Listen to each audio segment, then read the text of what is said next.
সূরা ইউসুফ। রহমান রহিম আল্লাহ তাআলার নামে। আলিফ লাম র। এগুলো হচ্ছে একটি সুস্পষ্ট গ্রন্থের আয়াত। নিঃসন্দেহে আমি একে আরবি কোরআন হিসেবে নাজিল করেছি, যেন তোমরা তা অনুধাবন করতে পারো। হে নবী, আমি তোমাকে এ কোরআনের মাধ্যমে একটি সুন্দর কাহিনী শোনাতে যাচ্ছি, যা আমি তোমার কাছে ওহী হিসেবে পাঠিয়েছি। অথচ তার আগ পর্যন্ত তুমি এ কাহিনী সম্পর্কে ছিলে সম্পূর্ণ বেখবর লোকদেরই একজন। এটা হচ্ছে সে সময়ের কথা যখন ইউসুফ তার পিতাকে বলল, হে আমার পিতা, আমি স্বপ্নে দেখেছি 11টা তারা, চাঁদ ও সূরজকে আমি এদের আমার প্রতি সাজদাবনত অবস্থায় দেখেছি। একথা শুনে তার পিতা বলল, হে আমার স্নেহের পুত্র, তুমি তোমার এই স্বপ্নের কথা কিন্তু তোমার ভাইদের কাছে বলে দিও না। তারা তোমার বিরুদ্ধে ষড়যন্ত্র আঁটতে শুরু করবে, কেননা শয়তান মানুষের খোলাখুলি দুশমন। এমনি করেই তোমার মালিক তোমাকে নবুয়তের জন্য মনোনীত করবেন এবং তোমাকে স্বপ্নের ব্যাখ্যা সহ দুনিয়ার জ্ঞান শিক্ষা দেবেন, এবং তার নিয়ামত তোমার উপর ও ইয়াকুবের সন্তানদের উপর তেমনি ভাবেই পূর্ণ করে দেবেন, যেমনি ভাবে এর আগেও তিনি তোমার পূর্বপুরুষ ইব্রাহিম ও ইসহাকের উপর তা পূর্ণ করে দিয়েছিলেন। নিশ্চয়ই তোমার মালিক সর্বজ্ঞ ও প্রবল প্রজ্ঞাময়। ইউসুফ ও তার ভাইদের কাহিনীর মাঝে যারা সত্যানুসন্ধিৎসু, তাদের জন্য প্রচুর নিদর্শন রয়েছে। এই কাহিনীটি শুরু হয়েছিল ইউসুফের ভাইদের দিয়ে, যখন তারা একজন আরেকজনকে বলল, আমাদের পিতার কাছে দেখা যাচ্ছে ইউসুফ ও তার ভাই আমাদের চাইতে বেশি প্রিয়, যদিও আমরাই হচ্ছে একটি ভারী দল। আসলে আমাদের পিতা ভ্রষ্ট বিভ্রান্তিতে আছেন। তাই শয়তান তাদের পরামর্শ দিল, ইউসুফকে মেরে ফেলো অথবা তাকে কোনো এক অজানা জায়গায় নির্বাসনে দিয়ে এসো।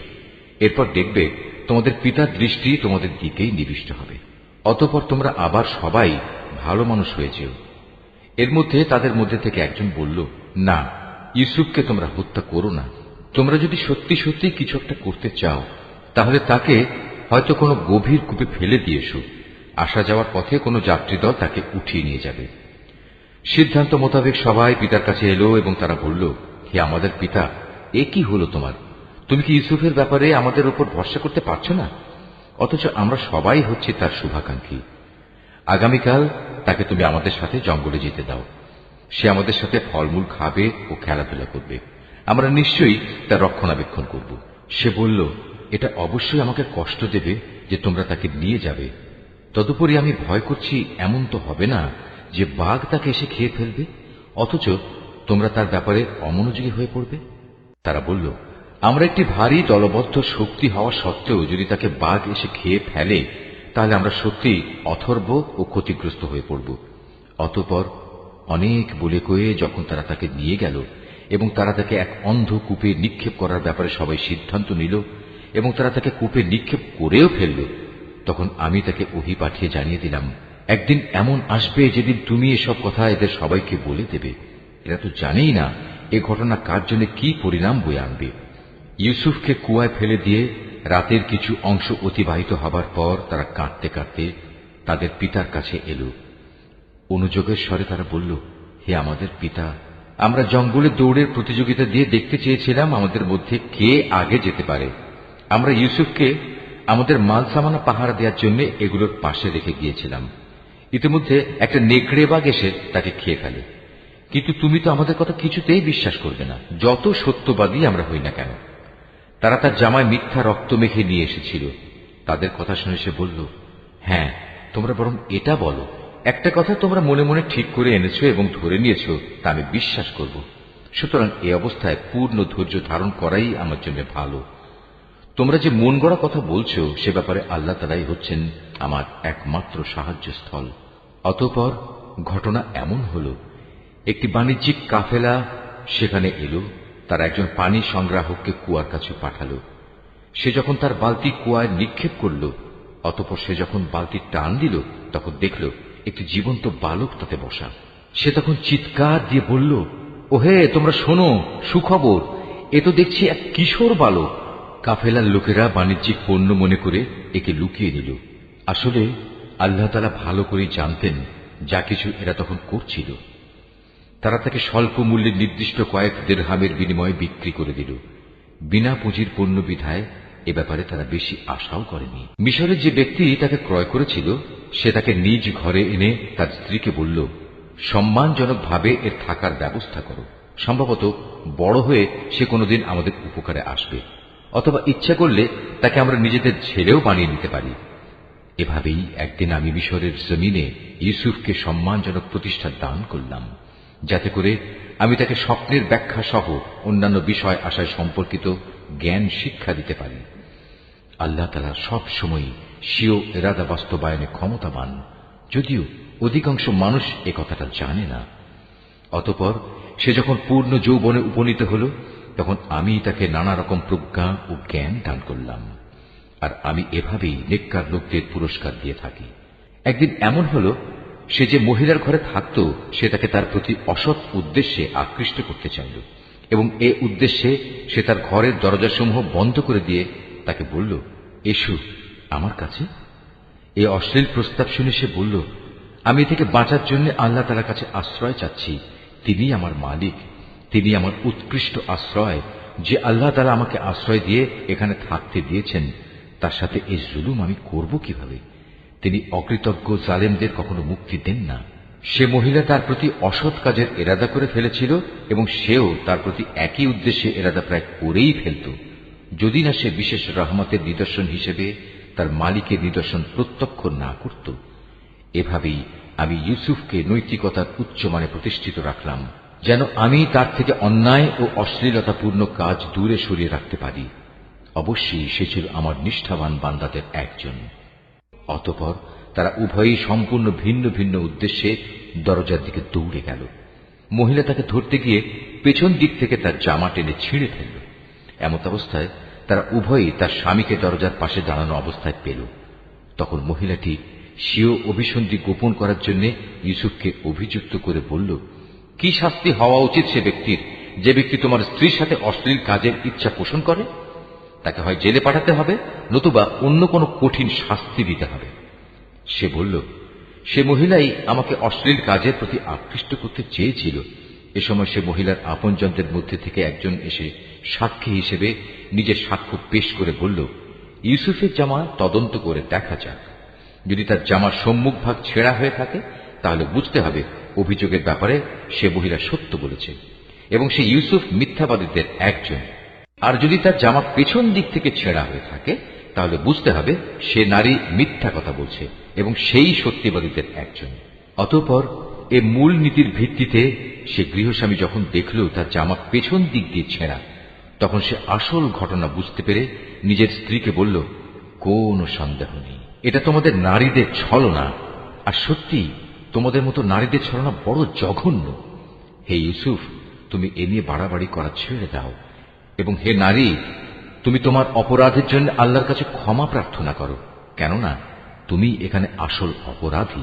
বিষয়টা জানাজানি হয়ে গেলে শহরের নারীরা নিজেদের মধ্যে বলতে লাগলো, আজিজের স্ত্রী তার যুবক গোলামের প্রতি আসক্ত হয়ে পড়েছে, তাকে তার গোলামের প্রেম উন্মত্ত করে দিয়েছে।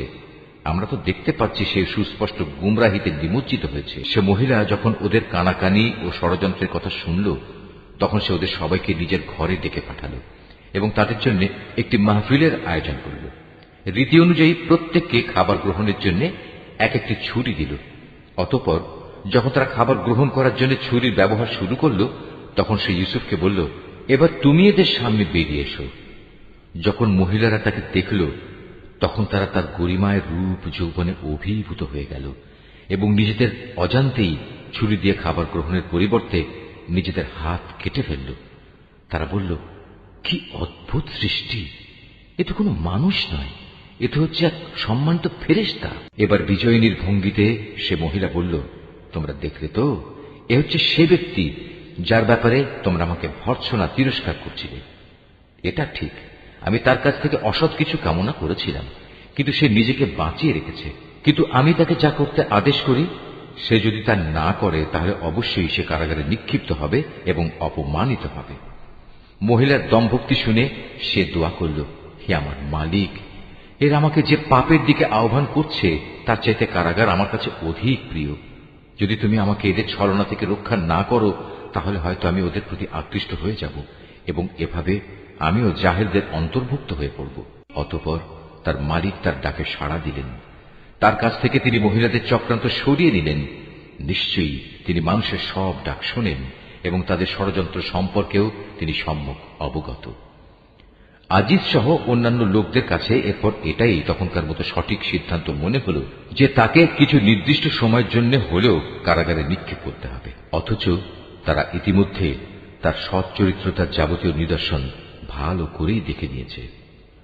ঘটনাক্রমে সে সময় তার সাথে আরো দুজন যুবকও একই কারাগারে প্রবেশ করল। একদিন ওদের একজন ইউসুফকে বলল, আমি স্বপ্নে দেখলাম আমি আঙুর নিংড়ে তার রস বের করছি। অপরজন বলল, আমি দেখেছি আমি আমার মাথায় রুটি বহন করছি এবং কিছু পাখি তা খুঁটে খুঁটে খাচ্ছে। উভয় ইউসুফকে বলল, তুমি আমাদের এর ব্যাখ্যা বলে দাও। আমরা দেখতে পাচ্ছি তুমি আসলেই একজন ভালো মানুষ।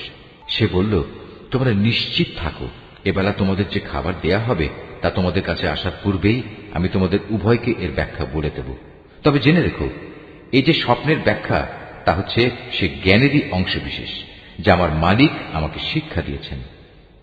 আমি আসলে প্রথম থেকেই তাদের মিল্লাত বর্জন করেছি যারা আল্লাহর উপর ঈমান আনে না, উপরন্তু তারা আখিরাতেও বিশ্বাস করে না। আমি তো আমার পিতৃপুরুষ ইব্রাহিম, ইসহাক ও ইয়াকুবের মিল্লাতেরই অনুসরণ করে আসছি। ইব্রাহিমের সন্তান ও তার অনুসারী হিসেবে এটা আমাদের শোভা পায় না যে আমরা আল্লাহর সাথে অন্য কিছুকে শরীক করব। তাওহীদের এ উত্তরাধিকার হচ্ছে আমাদের উপর এবং সমস্ত মানুষের উপর আল্লাহ তাআলার এক মহা অনুগ্রহ, কিন্তু আমাদের অধিকাংশ মানুষই এজন্য আল্লাহ তাআলার কৃতজ্ঞতা আদায় করে না। আমার জেলের সাথীরা, তোমরাই বলো, মানুষের জন্য ভিন্ন ভিন্ন মালিক ভালো না এক আল্লাহ তাআলা ভালো, যিনি মহাপরাক্রমশালী? তাকে ছেড়ে তোমরা যাদের ইবাদত করছো তা তো কতিপয় নাম মাত্র। অজ্ঞতাবশত যা তোমরা ও তোমাদের বাপ দাদারা রেখে দিয়েছ, অথচ আল্লাহ তাআলা এ ব্যাপারে তাদের সাথে কোনো দলিল প্রমাণ নাজিল করেননি।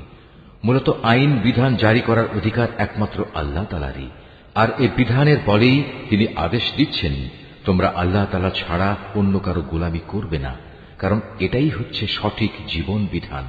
কিন্তু মানুষদের অধিকাংশই এটা জানে না। হে আমার জেলের সাথীরা, এবার তোমরা স্বপ্নের ব্যাখ্যা শোনো। তোমাদের একজন সম্পর্কে কথা হচ্ছে সে তার মালিককে শরাব পান করাবে, আর অপরজন যার মাথা থেকে পাখি খুঁটে খুঁটে রুটি খাচ্ছিল তার সম্পর্কে কথা এই যে অচিরেই সে শূলবিদ্ধ হবে। এটা হচ্ছে সেই বিষয়টির ব্যাখ্যা যা তোমরা উভয় জানতে চাচ্ছ। ইতিমধ্যেই কিন্তু তার ফয়সালা করা হয়ে গেছে। তাদের মধ্যে যার ব্যাপারে সে মনে করেছে সে মুক্তি পেয়ে যাবে, তাকে উদ্দেশ্য করে সে বলল, তুমি যখন মুক্তি পাবে তখন তোমার মালিকের কাছে আমার সম্পর্কে বলো, আমি স্বপ্নের ব্যাখ্যা বলতে পারি। কিন্তু সে মুক্তি পাওয়ার পর শয়তান তাকে তার মালিকের কাছে ইউসুফের প্রসঙ্গে বলার কথা ভুলিয়ে দিল। ফলে কয়েক বছর সময় ধরে সে কারাগারেই পড়ে থাকল। ঘটনা এমন হল, একদিন বাদশা তার পারিষদদের বলল, আমি স্বপ্নে দেখলাম 7টি মোটা গাভী 7টি পাতলা গাভীকে খেয়ে ফেলছে। আরো দেখলাম 7টি সবুজ ফসলের শীষ, আর শেষের 7টি দেখলাম শুকনো। হে আমার দরবার প্রধানরা, তোমরা আমাকে প্রশ্নের ব্যাখ্যা বলে দাও যদি তোমরা কেউ স্বপ্নের ব্যাখ্যা জানো। তারা বলল, হে রাজন, এ তো হচ্ছে এক অর্থহীন স্বপ্ন। আমরা এ ধরনের অর্থহীন স্বপ্নের ব্যাখ্যা জানি না। যে দুজনের একজন কারাগার থেকে মুক্তি পেয়েছিল, দীর্ঘদিন পর তার ইউসুফের কথা স্মরণ হল। সে দরবারি লোকদের কথাবার্তা শুনে বলল, আমি এক্ষুনি তোমাদের এই স্বপ্নের ব্যাখ্যা বলে দিচ্ছি। তোমরা আমাকে কারাগারে ইউসুফের কাছে পাঠিয়ে দাও। কারাগারে গিয়ে সে বলল, হে ইউসুফ, হে সত্যবাদী, তুমি আমাদের 7টি মোটা গাভী 7টি পাতলা গাভীকে খেয়ে ফেলছে এবং 7টি সবুজ শ্যামল ফসলের শীষ, অপর 7টি শুকনো শীষ। এই স্বপ্নটির ব্যাখ্যা বলে দাও, যাতে করে এই ব্যাখ্যা নিয়ে আমি মানুষদের কাছে ফিরে যেতে পারি। হয়তো এর ফলে তারা তোমার মর্যাদা সম্পর্কেও জানতে পারবে। সে বলল, এ স্বপ্নের ব্যাখ্যা ও সে সম্পর্কে তোমাদের করণীয় হচ্ছে, তোমরা ক্রমাগত 7 বছর ফসল ফলাতে থাকবে। এ সময় প্রচুর ফসল হবে। অতঃপর ফসল তোলার সময় আসলে তোমরা যে পরিমাণ ফসল তুলতে চাও তার মধ্যে থেকে সামান্য অংশ তোমরা খাবারের জন্য রাখবে, তা বাদ দিয়ে বাকি অংশ শীষ সমেত রেখে দেবে। এতে করে ফসল বিনষ্ট হবে না। এরপর আসবে 7টি কঠিন খরার বছর, যা এর আগের কয় বছরের গোটা সঞ্চয়ই খেয়ে ফেলবে। তাছাড়া যা তোমরা আগেই এ কয় বছরের জন্য জমা করে থাকবে, সামান্য পরিমাণ যা তোমরা বীজের জন্য রেখে দেবে। অতঃপর একটি বছর এমন আসবে যখন মানুষের জন্য প্রচুর বৃষ্টি বর্ষণ করা হবে। সে বছর তারা প্রচুর আঙুরের রসও বের করবে।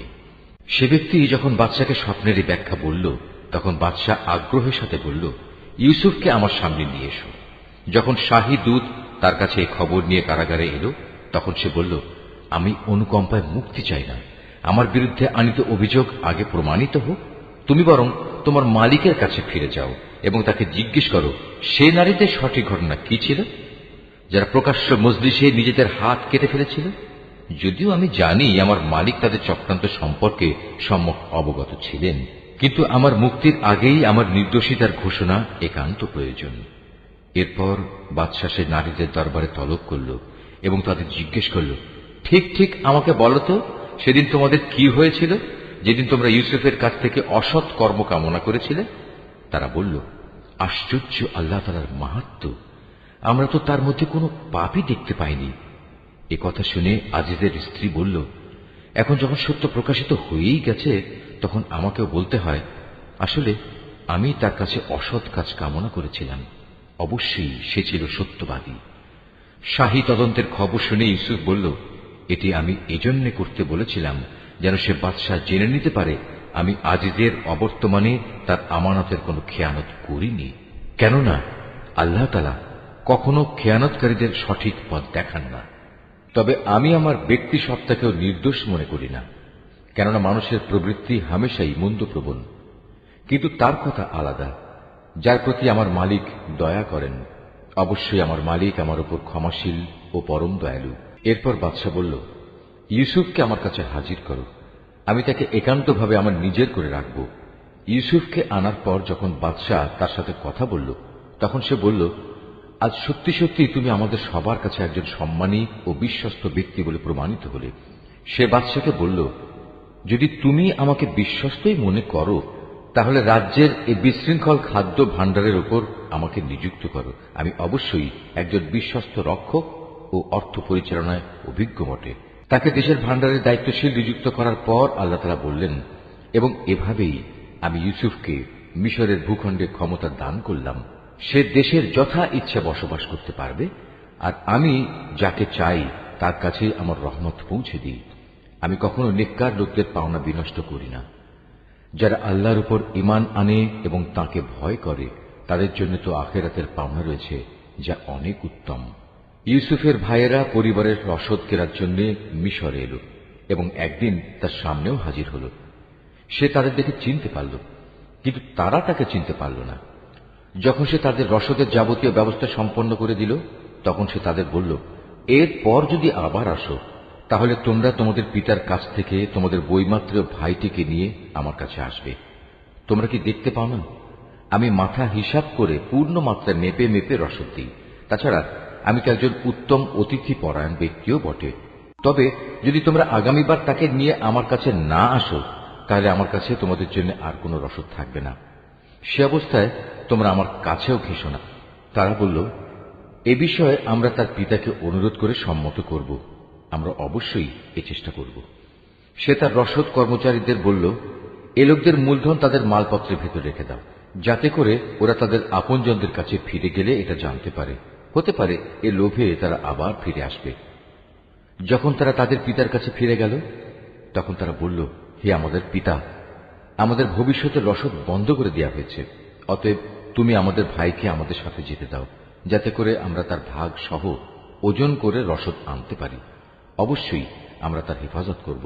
জবাবে সে বলল, আমি কি তার ব্যাপারে তোমাদের উপর সেভাবে ভরসা করব, যেভাবে ইতিপূর্বে তার ভাইয়ের ব্যাপারে আমি তোমাদের উপর ভরসা করেছিলাম? হ্যাঁ, আল্লাহ তাআলাই হচ্ছেন উত্তম রক্ষক এবং তিনি সর্বশ্রেষ্ঠ দয়ালু।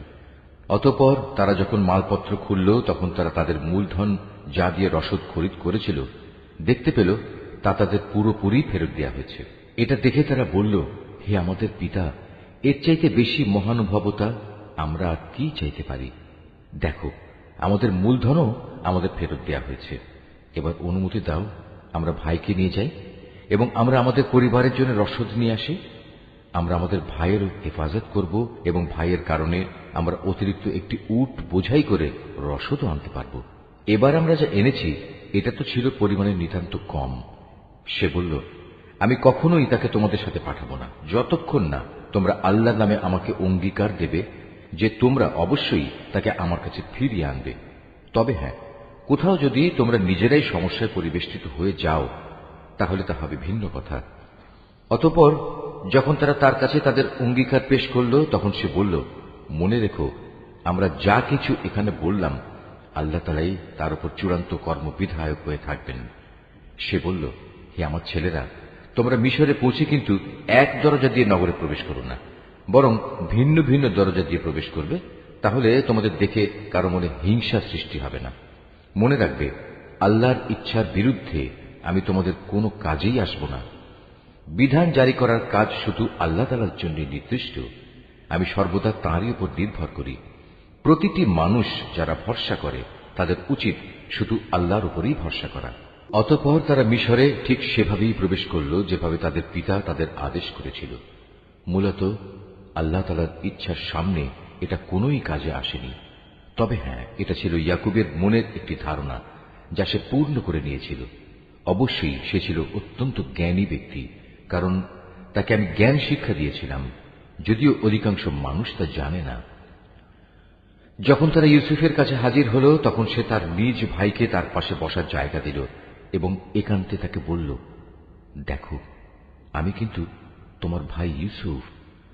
এরা এযাবৎ তোমার আমার সাথে যা কিছু করে আসছে তার জন্য তুমি মনে কোনো কষ্ট নিও না। অতঃপর সে যখন তাদের রসদপত্রের ব্যবস্থা চূড়ান্ত করে দিল তখন সবার অজান্তে তার ভাইয়ের মালপত্রের মধ্যে সে একটা রাজকীয় পান পাত্র রেখে দিল। এরপর যখন তারা মালপত্র নিয়ে রওনা দিল তখন পেছন থেকে একজন আহ্বানকারী ডাক দিয়ে বলল, হে কাফেলা যাত্রী দল, শাহী পানপত্র চুরি হয়ে গেছে, তোমরাই হচ্ছ চোর। ওরা তাদের দিকে একটু এগিয়ে এলো এবং জিজ্ঞেস করল, কি জিনিস যা তোমরা হারিয়েছ? তারা বলল, আমরা রাজার পানপাত্র হারিয়েছি।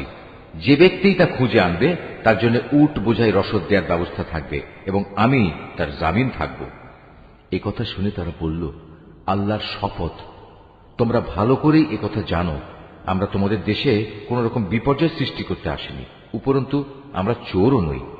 লোকেরা বলল, যদি তল্লাশি নেওয়ার পর তোমরা মিথ্যাবাদী প্রমাণিত হও তাহলে যে চুরি করেছে তার শাস্তি কি হবে?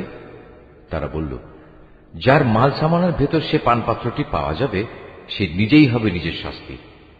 আমরা তো আমাদের শরীয়তে জালেমদের এভাবেই শাস্তি দিয়ে থাকি। তারপর সে তার নিজ ভাইয়ের মালপত্রের তল্লাশির আগে ওদের মালপত্র দিয়ে তল্লাশি করতে শুরু করল। অতঃপর তার ভাইয়ের মালপত্রের ভেতর থেকে সে চুরি হয়ে যাওয়া রাজকীয় পানপাত্রটি বের করে আনল। এভাবেই ইউসুফের জন্য আমি তার ভাইকে কাছে রাখার একটা কৌশল শিক্ষা দিয়েছিলাম। নতুবা মিশরের রাজার আইন অনুযায়ী সে তার ভাইকে চাইলেই রেখে দিতে পারত না। হ্যাঁ, আল্লাহ তাআলা যদি চান তা ভিন্ন কথা। আমি যাকেই চাই তার মর্যাদা বাড়িয়ে দিই। প্রত্যেক জ্ঞানবান ব্যক্তির ওপরেই রয়েছেন অধিকতর জ্ঞানী সত্তা যা বৃহত্তর জ্ঞানকেই পরিবেষ্টন করে আছে। যখন বস্তুটি পাওয়া গেল তখন তারা বলল, যদি সে চুরি করেই থাকে তাহলে এতে আশ্চর্যান্বিত হওয়ার কিছু নেই। এর আগে তার ভাইও তো চুরি করেছিল। নিজের সম্পর্কে এত জঘন্য কথা শুনেও কিন্তু ইউসুফ প্রকৃত ব্যাপার নিজের মনে গোপন করেই রাখল। আসল ঘটনা যা তা কখনো তাদের কাছে প্রকাশ করল না। মনে মনে শুধু এটুকুই সে বলল, তোমাদের অবস্থা তো হচ্ছে আরো নিকৃষ্ট। তোমরা আমাদের সম্পর্কে যা বলছো সে ব্যাপারে আল্লাহ তাআলাই ভালো জানেন। তারা বলল, হে আজিজ, এ ব্যক্তি যাকে তুমি ধরে রেখেছ তার পিতা বেঁচে আছে, সে অতিশয় বৃদ্ধ, সুতরাং এর জায়গায় তুমি আমাদের একজনকে রেখে দাও। আমরা দেখতে পাচ্ছি আসলেই তুমি মহানুভব ব্যক্তিদের একজন। সে বলল, আল্লাহ তাআলা আমাকে ক্ষমা করুন, যার কাছে আমরা আমাদের হারানো মাল পেয়েছি তাকে বাদ দিয়ে অন্য কাউকে রেখে দেব কি করে? এমনটি করলে আমরা তো জালেমদের অন্তর্ভুক্ত হয়ে যাব। অতঃপর তারা যখন তার কাছ থেকে সম্পূর্ণ নিরাশ হয়ে পড়ল তখন তারা একাকী বসে নিজেদের মধ্যে সলা পরামর্শ করতে লাগল। তাদের মধ্যে যে বয়সে বড় ছিল সে বলল, আচ্ছা, তোমরা কি এটা জানো না তোমাদের বৃদ্ধ পিতা তোমাদের কাছ থেকে আল্লাহর নামে অঙ্গীকার নিয়েছিলেন? তাছাড়া এর আগে ইউসুফের ব্যাপারেও তোমরা কত বড় অন্যায় করেছিলে। আমি তো কোনো অবস্থায় এ দেশ থেকে নড়ব না, যতক্ষণ না আমার পিতা আমাকে তেমন কিছু করতে অনুমতি দেন, কিংবা আল্লাহ তাআলা আমার জন্য সুন্দর কোনো একটা ব্যবস্থা করে না দেন। মূলত আল্লাহ তাআলাই হচ্ছেন সর্বোত্তম ফয়সালাকারী। বয়সে বড়টিও তাদের বলল, তোমরা বরং তোমাদের পিতার কাছে ফিরে যাও এবং তাকে বলো, হে আমাদের পিতা, তোমার ছেলে বাদশার পানপাত্র চুরি করেছে। আমরা তো সেটুকুই বর্ণনা করি যা আমরা জানতে পেরেছি। আমরা তো গায়েবের খবর সংরক্ষণ করতে পারি না। তোমার বিশ্বাস না হলে যে জনপদে আমরা অবস্থান করেছি তাদের কাছে জিজ্ঞেস করো, এবং সে কাফেলাকেও জিজ্ঞেস করো যাদের সাথে আমরা একত্রে এসেছি। আমরা আসলেই সত্য কথা বলছি। দেশে ফিরে পিতাকে তারা এভাবেই বলল। কথাগুলো শুনে সে বলল, আসলে তোমাদের মন তোমাদের সুবিধার জন্য একটা কথা বানিয়ে নিয়েছে এবং তাই তোমরা আমাকে বলছো। অতঃপর সবরই হচ্ছে উত্তম পন্থা। আল্লাহ তাআলার অনুগ্রহ থেকে এটা খুব দূরে নয়। তিনি হয়তো ওদের সবাইকে একত্রেই একদিন আমার কাছে এনে হাজির করবেন। অবশ্যই আল্লাহ তাআলা সর্বজ্ঞ ও প্রজ্ঞাময় কুশলী। সে ওদের কাছ থেকে মুখ ফিরিয়ে নিল এবং নিজে নিজে বলল, হায় ইউসুফ, তুমি এখন কোথায়? শোকের কারণে কাঁদতে কাঁদতে তার চোখ সাদা হয়ে গেছে। সে নিজেও ছিল মনোকষ্টে দারুণভাবে ক্লিষ্ট। পিতার এই অবস্থা দেখে তারা বলল, আল্লাহর কসম, তুমি তো দেখছি শুধু ইউসুফের কথাই মনে করে যাবে, যতক্ষণ পর্যন্ত না তার চিন্তায় তুমি মুমূর্ষ হয়ে যাবে, কিংবা তার চিন্তায় তুমি সম্পূর্ণ ধ্বংস হয়ে যাবে। সে আরো বলল, আমি তো আমার অসহনীয় যন্ত্রণা, আমার দুশ্চিন্তাজনিত অভিযোগ আল্লাহ তাআলার কাছে নিবেদন করি, এবং আমি নিজে আল্লাহর কাছ থেকে তার কথাবার্তা যতটুকু জানি তোমরা তা জানো না। হে আমার ছেলেরা, তোমরা মিশরে যাও এবং ইউসুফ ও তার ভাইকে আর একবার তালাশ করো। তালাশ করার সময় তোমরা আল্লাহ তাআলার রহমত থেকে মোটেই নিরাশ হইও না। আল্লাহ তাআলার রহমত থেকে তো শুধু কাফেররাই নিরাশ হতে পারে। তারা যখন পুনরায় তার কাছে হাজির হল, তখন তারা বলল, হে আজিজ, আমাদের পরিবার পরিজন দুর্ভিক্ষের কারণে বিপন্ন হয়ে পড়েছে। এবার আমরা সামান্য কিছু পুঁজি এনেছি, এটা গ্রহণ করে আমাদের পূর্ণ মাত্রায় রসদ দান করার ব্যবস্থা করুন। মূল্য হিসেবে নয়, বরং এটা আমাদের বিপন্ন মনে করে দান করুন। যারা দান খয়রাত করে আল্লাহ তাআলা তাদের পুরস্কৃত করেন। ভাইদের এই আকুতি শুনে সে বলল, তোমরা কি জানো তোমরা ইউসুফ ও তার ভাইয়ের সাথে কি আচরণ করেছিলে? কত মূর্খ ছিলে তোমরা তখন। তারা বলে উঠল, তুমি কি ইউসুফ? সে বলল, হ্যাঁ, আমি ইউসুফ, আর এ হচ্ছে আমার ভাই। আল্লাহ তাআলা আমাদের উপর অনেক মেহেরবানি করেছেন। সত্যি কথা হচ্ছে, যে কোনো ব্যক্তি তাকওয়া ও ধৈর্যের আচরণ করে সে যেন জেনে রাখে আল্লাহ তাআলা কখনোই নেককার মানুষের পাওনা বিনষ্ট করেন না। ওরা বলল, আল্লাহর কসম, আজ আল্লাহ তাআলা নিশ্চয়ই তোমাকে আমাদের উপর প্রাধান্য দিয়েছেন। আমরা আসলেই অপরাধী। ভাইদের কথা শুনে সে বলল, আজ তোমাদের বিরুদ্ধে আমার কোনো অভিযোগ নেই। আল্লাহ তাআলা তোমাদের ক্ষমা করে দিন, কেননা তিনি সব দয়ালুদের মধ্যে শ্রেষ্ঠ দয়ালু। এখন তোমরা বরং আমার গায়ের এই জামাটি নিয়ে যাও এবং একে আমার পিতার মুখমণ্ডলের উপর রেখো। দেখবে তিনি তার দৃষ্টিশক্তি ফিরে পাবেন। অতঃপর তোমরা তোমাদের সমস্ত পরিবার পরিজনদের দিয়ে আমার কাছে চলে এসো। এদিকে এই কাফেলা যখন মিশর থেকে বেরিয়ে পড়ল, তখন তাদের পিতা আপনজনদের উদ্দেশ্য করে বলতে লাগল, তোমরা যদি সত্যিই আমাকে অপ্রকৃতিস্থ মনে না করো, তাহলে আমি তোমাদের বলবো, আমি যেন চারিদিকে ইউসুফের গন্ধ পাচ্ছি। ওখানে যারা হাজির ছিল তারা বলল, আল্লাহর কসম, তুমি তো এখনো তোমার সে পুরনো বিভ্রান্তিতে পড়ে রয়েছ। অতঃপর সত্যিই যখন ইউসুফের জীবিত থাকার খবর নিয়ে সুসংবাদ বাহক তার কাছে উপস্থিত হল এবং ইউসুফের কথানুযায়ী তার জামাটি তার মুখমণ্ডলে রাখল, তখন সাথে সাথেই সে দেখার শক্তি ফিরে পেল। উৎফুল্ল হয়ে এবার সে বলল, আমি কি তোমাদের কথা বলিনি? আমি আল্লাহর কাছ থেকে এমন কিছু জানি যা তোমরা জানো না। তারা বলল, হে আমাদের পিতা, আমরা অপরাধ করেছি। তুমি আল্লাহর কাছে আমাদের গুনাহ ক্ষমা প্রার্থনা করো। সত্যি আমরা বড় গুনাহগার। সে বলল, অচিরেই আমি তোমাদের গুনার মার্জনার জন্য আমার মালিকের কাছে দোয়া করব। অবশ্যই তিনি ক্ষমাশীল ও পরম দয়ালু। অতঃপর যখন তারা সবাই ইউসুফের কাছে মিশরে চলে এলো, তখন সে তার পিতামাতাকে সম্মানের সাথে নিজের পাশে স্থান দিল এবং তাদের স্বাগত জানিয়ে সে বলল, তোমরা সবাই এবার আল্লাহর ইচ্ছায় নিরাপদে মিশরে প্রবেশ করো। সেখানে যাওয়ার পর সে তার পিতামাতাকে সম্মানের উচ্চ আসনে বসালো এবং ওরা সবাই দরবারের নিয়ম অনুযায়ী তার প্রতি সম্মানের সাজদা করল। এ সময় ইউসুফের তার অতীত স্বপ্নের কথা মনে হয়ে গেল। সে বলল, হে আমার পিতা, এ হচ্ছে আমার ইতিপূর্বেকার সে স্বপ্নের ব্যাখ্যা। আজ আমার মালিক যা সত্যে পরিণত করেছেন। তিনি আমাকে জেল থেকে বের করে আমার উপর অনুগ্রহ করেছেন। তিনি তোমাদের মরুভূমির আরেক প্রান্ত থেকে রাজ দরবারে এনে তোমাদের উপর মেহেরবানি করেছেন। এমনকি শয়তান আমার এবং আমার ভাইদের মধ্যেকার সম্পর্ক খারাপ করার গভীর চক্রান্ত করার পরেও তিনি দয়া করেছেন। অবশ্যই আমার মালিক যা ইচ্ছা করেন তা অত্যন্ত নিপুণতার সাথে আঞ্জাম দেন। নিশ্চয়ই তিনি সর্বজ্ঞ ও প্রবল প্রজ্ঞাময়। হে আমার মালিক, তুমি আমাকে যেমনি রাষ্ট্র ক্ষমতা দান করেছ, তেমনি স্বপ্নের ব্যাখ্যা সহ দুনিয়ার আরো বহু বিষয় আশয় শিক্ষা দিয়েছ।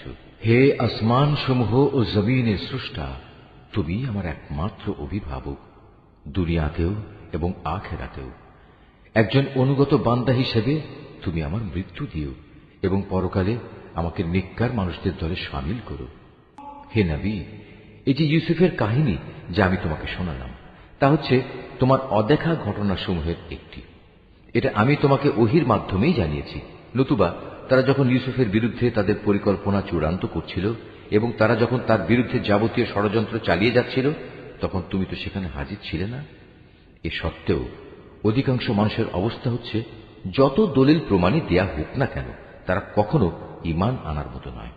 অথচ তুমি তো তাদের কাছ থেকে এই দাওয়াত ও তাবলীগের জন্য কোনো পারিশ্রমিক দাবি করছো না। তাছাড়া এ কোরআন দুনিয়া জাহানের অধিবাসীদের জন্য একটি নসিহত বই তো নয়। এ আকাশমণ্ডলী ও জমিনে আল্লাহর কুদরতের কত বিপুল পরিমাণ নিদর্শন রয়েছে, যার উপর দিয়ে মানুষ প্রতিনিয়ত অতিবাহন করে, কিন্তু তারা তার প্রতি ক্ষমাহীন উদাসীন থাকে। তাদের অধিকাংশ মানুষই আল্লাহ তাআলার উপর ঈমান আনে না। তারা আল্লাহ তাআলার সাথে শিরক করতেই থাকে। তবে তারা কি এ বিষয়ে নির্ভর হয়ে গেছে যে হঠাৎ করে একদিন তাদের উপর আল্লাহ তাআলার সর্বগ্রাসী আযাবের শাস্তি কিংবা আকস্মিক কিয়ামত আপতিত হবে? অথচ তারা তা জানতেও পারবে না। হে নবী, এদের তুমি বলে দাও, এ হচ্ছে আমার পথ। আমি মানুষদের আল্লাহর দিকে আহ্বান করি। আমি ও আমার অনুসারীরা পূর্ণাঙ্গ সচেতনতার সাথেই এই পথে আহ্বান জানাই। আল্লাহ তাআলা মহান, পবিত্র এবং আমি কখনো মুশরিকদের অন্তর্ভুক্ত নই। তোমার আগে বিভিন্ন জনপদে যত নবী আমি পাঠিয়েছিলাম, তারা সবাই তোমার মতো মানুষই ছিল। আমি তাদের উপর ওহী নাজিল করতাম। এরা কি আমার জমিন পরিভ্রমণ করেনি? করলে অবশ্যই তারা দেখতে পেত এদের পূর্বেকার লোকদের কি ভয়াবহ পরিণাম হয়েছিল। সত্য কথা হচ্ছে, আখিরাতের ঠিকানা তাদের জন্যই কল্যাণময়, যারা নবীদের পথে চলে তাকওয়া অবলম্বন করেছে। পূর্ববর্তী মানুষদের পরিণাম দেখেও কি তোমরা কিছু অনুধাবন করবে না? আগেও মানুষ নবীদের মিথ্যা সাব্যস্ত করত। এমনকি নবীরা কখনো কখনো নিরাশ হয়ে যেত। তারা মনে করত তারা বুঝি সাহায্যের প্রতিশ্রুতিতে মিথ্যাবাদী সাব্যস্ত হয়ে যাবে। তখন হঠাৎ করেই তাদের কাছে আমার সাহায্য এসে হাজির হল। তখন আমি যাকে চাইলাম তাকে শুধু আযাব থেকে নাজাত দিলাম, আর নাফরমান জাতির উপর থেকে আমার আযাব কেউই রোধ করতে পারে না। অবশ্যই অতীতের জাতিসমূহের কাহিনীতে জ্ঞানবান মানুষদের জন্য অনেক শিক্ষা রয়েছে। কোরআনের এসব কথা কোনো মন গড়া গল্প নয়, বরং এ হচ্ছে তারই স্পষ্ট সমর্থন যে আসমানি কিতাব তাদের কাছে আগে থেকেই মজুদ রয়েছে, বরং তাতে রয়েছে প্রতিটি বিষয়ের বিস্তারিত ও সঠিক ব্যাখ্যা। সর্বোপরি এতে রয়েছে ঈমানদার মানুষদের জন্য হেদায়েত ও রহমত।